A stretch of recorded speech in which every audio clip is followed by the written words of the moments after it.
howdy doodly. So, everyone likes Spider-Man, right? Whether it be the Sam Raimi films, the Ultimate Comics, or the Spectacular Spider-Man show. I mean, hell, I love him so much I bought the $300 Lego Daily Bugle set. Well, today we're going to take a look at one of the most forgettable pieces of Spider-Man media to come out in recent times. Spider-Man Miles Morales for the PS4 and 5. And I gotta say, this game is mid as fuck, so let's stop delaying this and dive straight in. So, the story is less than stellar. So, one of my main issues is the antagonist, the Tinkerer. She is so fucking boring as a villain and just feels like they're trying to recapture the magic of Mr. Negative. But she's absolutely fucking lifeless. And her motives are tied to an absolute soy boy of a villain who's trying to be on the same level as Norman Osborn but failing in almost every regard. You just can't get invested in her struggle with Miles or the cuckold CEO of Roxxon, whose name I forgot. Not to mention all the contrived ways you need to keep Miles and the Tinkerer at odds with each other.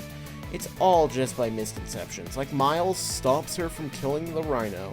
And on a side note, having Rhino be the only returning villain from the previous game was a neat callback to the stealth mission involving Miles and the Rhino in Spider-Man PS4.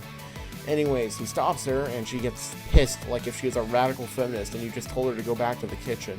And this isn't helped by the fact that this is the penultimate confrontation between these two just before the finale. Oh, and speaking of the finale, this shit is absolute weak sauce. So this finale of Spider-Man PS4 was pretty simple. It's just a brawl between Peter and Otto Octavius on the roof of the Oscorp building.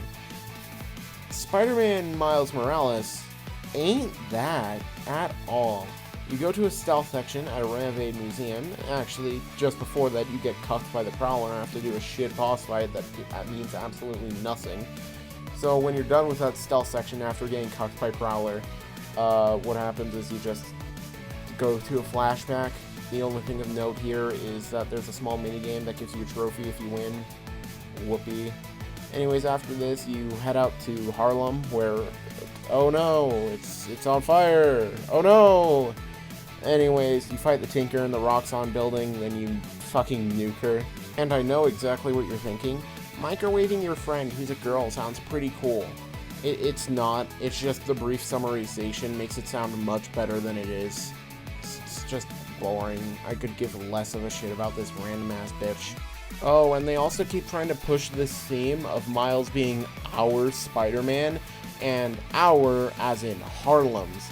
And I think it's forced as hell and just kind of shits on his character, as he's not supposed to just be known as the Black Spider-Man.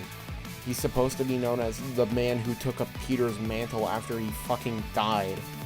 But I mean, most Miles stories don't want to get rid of Peter because they don't think Miles can hold a story on his own. Anyways, yeah, it's forced as hell, so yeah, pretty shit story here.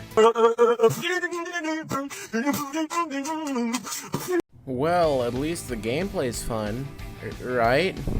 Yes, it is. The gameplay is just an updated version of Spider-Man PS4, and it's really good.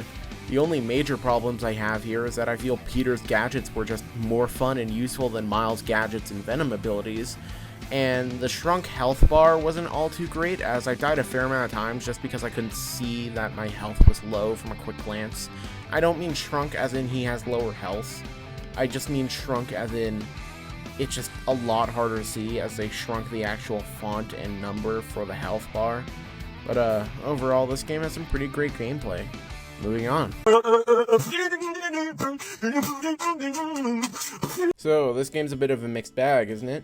The gameplay is phenomenal, it's just fun to swing about and take photos, but on the other hand, the story is shit with some awful contrivances and just boring plot elements. So, overall, this game's a low 7 out of 10, and that score is just because the gameplay is really damn good. So, I'm gonna just go now.